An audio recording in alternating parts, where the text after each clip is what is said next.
Car आज मैं फिर से आपके बीच हूँ। दिल्ली सल्तनत के स्रोत को लेकर आपके बीच फिर से उपस्थित हुआ हूँ। आज हम लोग दिल्ली सल्तनत के अध्ययन के प्रमुख स्रोतों को देखेंगे। इस काल में क्या सब साहित्यिक रचनाएं हुई उसको हम लोग आज समझेंगे। इस काल में चूंकि राजकीय भाषा फारसी थी और फारसी में बहुत सारे ग्रंथों की रचना हुई। विभिन्न सुल्तानों के दरबारों में रहने वाले विद्वानों ने विभिन्न ग्रंथों की रचना की। इसी को आज हम समझने का प्रयास करेंगे। सबसे पहले अगर हम दिल्ली सल्तनत के प्रमुख स्रोतों को लें तो हम सबसे पहले चर्चा करना चाहेंगे अमीर खुसरो। अमीर खुसरो जिन्होंने दिल्ली सल्तनत के लगभग 7 सुल्तानों के दरबार को सुशोभित किया। बलबन के पुत्र शहजादा मोहम्मद से लेकर तुगलक वंश के गयासुद्दीन तुगलक के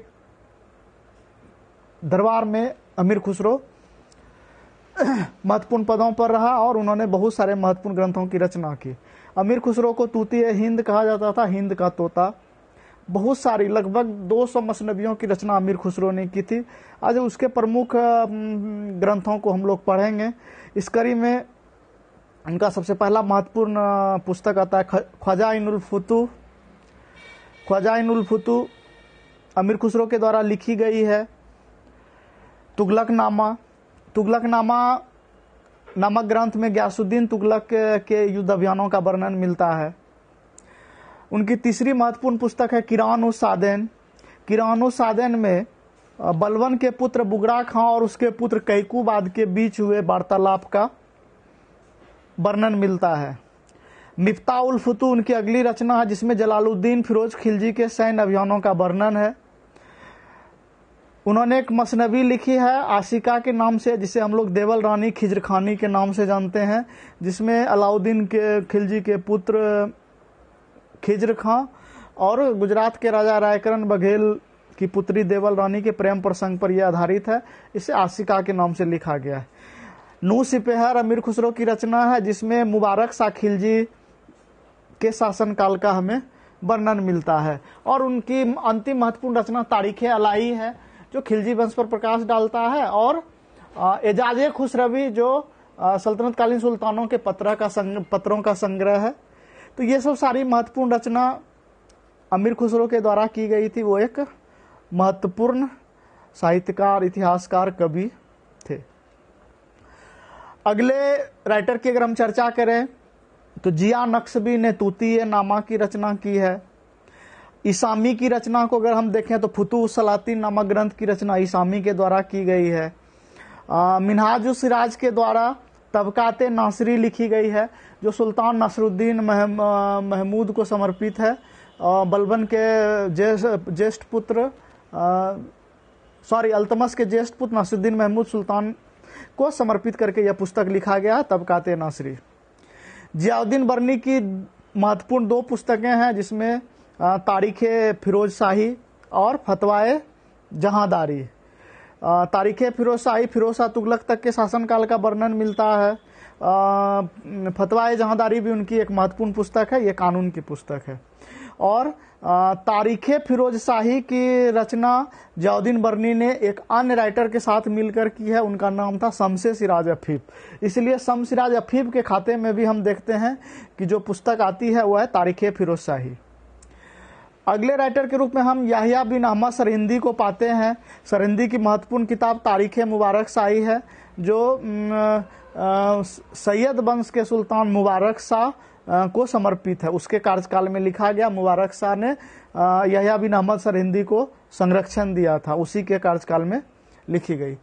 तुगलक वंश के सुल्तान फिरोज तुगलक स्वयं विद्वान, पढ़ा लिखा व्यक्ति था, फारसी का ज्ञाता था और उसने अपनी आत्मकथा फारसी भाषा में लिखी थी फुतुहाते फिरोज शाही के नाम से, जो उसकी जीवनी है, बायोग्राफी है। तो फिरोज तुगलक ने अपनी आत्मकथा फुतुहाते फिरोज शाही को लिखी। इसके अलावे अगर हम लोदी काल में चले जाएं, सिकंदर लोदी का दरबारी कवि था जमाली कम्बू। जमाली कम्बू की रचना है स्यारुल आफरीन। इससे हमें लोदी काल पर प्रकाश पड़ता है। नूरुद्दीन मोहम्मद की रचना है लवाब उल अलवाब। हसन निजामी ने महत्वपूर्ण पुस्तक लिखी थी ताजुल मुआसिर के नाम से। ताजुल मुआसिर के लेखक हसन निजामी है। उत्वी की प्रमुख रचना है उतबी। मोटे तौर पर हम लोग महमूद गजनबी के कार्य से जोड़ सकते हैं, उसका दरबारी कवि था महमूद गजनबी का। उतबी ने लिखा है तारीखे यामनी, एक अन्य नाम से उसको हम और जानते हैं जिसको हम किताबुल यामनी कहते हैं।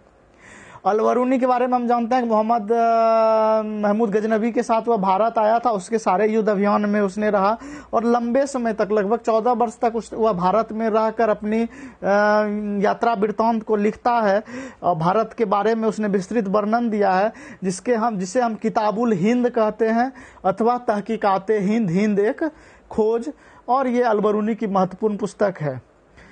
जानते हैं कि फिर तुगलक वंश के समय में 1398 ईस्वी में तैमूर लंग का आक्रमण हुआ था भारत पर। तो तैमूर लंग की आत्मकथा को हम तुजके तैमूरी के नाम से जानते हैं या मलफुजाते तैमूरी के नाम से जानते हैं, जो उन्होंने अपनी आत्मकथा लिखी थी। इसके अलावा तैमूर के आक्रमण के बारे में हमें एक और पुस्तक से जानकारी मिलती है, मौलाना अली यजदी की किताब है जफरनामा। जफरनामा से हमें तैमूर आक्रमण पर प्रकाश पड़ता है। इसके अलावा हम देख रहे हैं कि सूफी संतों सब पर भी बहुत सारे ग्रंथों का रचना हुआ है। हमीद कलंदर के द्वारा खैरुल मजलिस लिखा गया है। खैरुल मजलिस का विषय प्रसिद्ध सूफी संत नासरुद्दीन चिराग देहलवी के वार्तालाप का इसमें संकलन किया गया है। उसी तरह एक और ग्रंथ आती है फुवास उल फखराद, और यह शेख निजामुद्दीन औलिया के वार्तालाप का यह संग्रह है फुवास उल फखराद। मोहम्मद बिन तुगलक के समय में आते हैं तो अफ्रीकी यात्री इब्न बतूता उसके समय में भारत आया था। इब्न बतूता की महत्वपूर्ण रचना का नाम है किताबुर रेहला। रेहला के नाम से उसने किताब लिखी है। उसने मोहम्मद बिन तुगलक कालीन सामाजिक स्थिति का चित्रण किया है, सती प्रथा की विवस्था का चित्रण वह करता है। इसलिए इब्न बतूता का स्रोत तुगलक काल के इतिहास को जानने के लिए महत्वपूर्ण है। मैं एक अन्य इतिहासकार का चर्चा करना भूल गया था, फिरदौसी ने शाहनामा की रचना की थी। शाहनामा की रचना की थी, वह महमूद गजनबी का दरबारी कवि था और महमूद उससे अपना इतिहास लिखवाने का बड़ा इच्छुक था। उसने फिरदौसी को कहा कि अगर तुम हमें हमारा कुछ इतिहास लिख दो तो मैं तुम्हें सोने का दिनार दूंगा। तो फिरदौसी ने लोभ में शाहनामा की रचना की थी, लेकिन चूंकि महमूद गजनबी स्वभाव से बड़ा ही कंजूस था तो वह पुस्तक लेखन के बाद वह पैसे देने से मुकर गया और उसने पैसे देने से इनकार कर दिया। बाद में जब उसे अपनी गलती का एहसास होता है तो वह फिरदौसी के पास उसे सोने का दिनार देने के लिए जाता है, लेकिन तब तक फिरदौसी का इंतकाल हो चुका था, उसका जनाजा निकल रहा था। भारत पर अरब आक्रमण को जानने के लिए चचनामा नामक प्रमुख ग्रंथ है। हालांकि इसके लेखक अज्ञात हैं। किसी इतिहासकार का मानना है कि बदरे चाच की रचना है। अरबों के सिंध विजय की इससे हमें जानकारी मिलती है।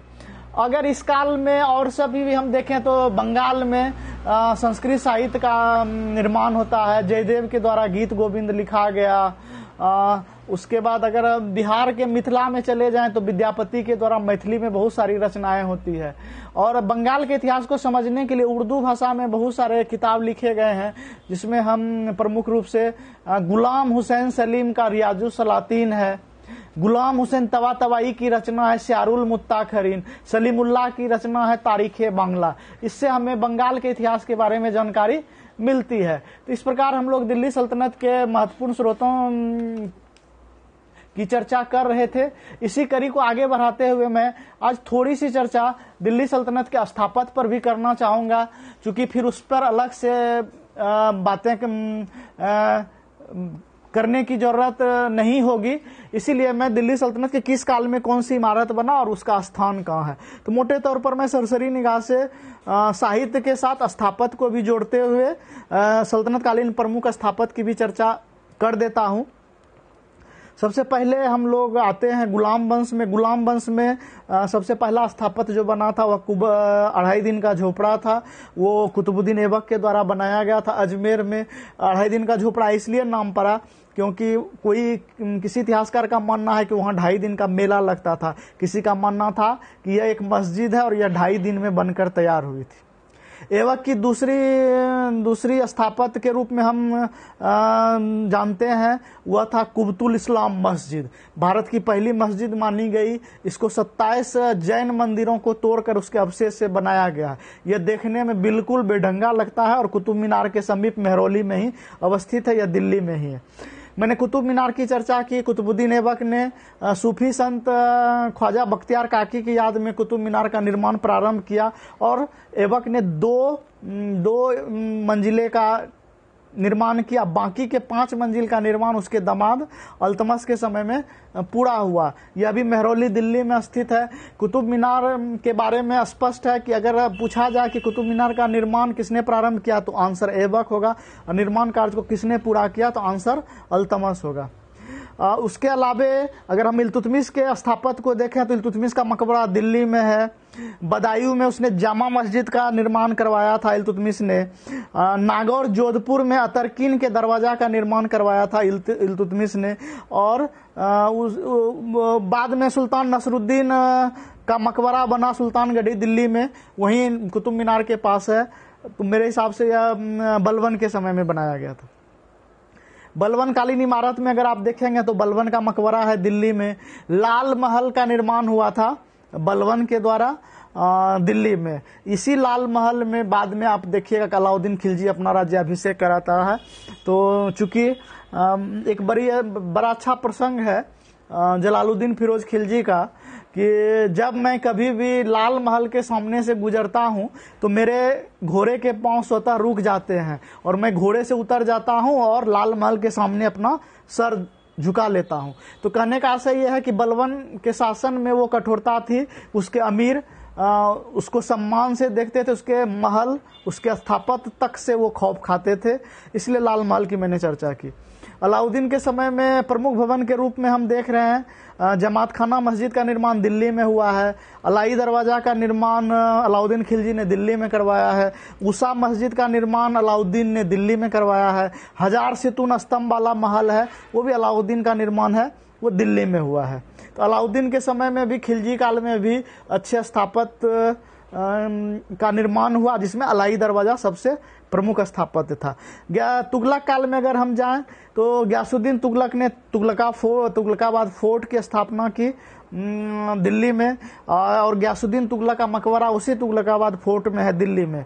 मोहम्मद बिन तुगलक के समय में अगर हम जाएं तो आदिलाबाद का किला का निर्माण दिल्ली में हुआ। मोहम्मद बिन तुगलक ने जहांपनाह नगर बसाया था दिल्ली में।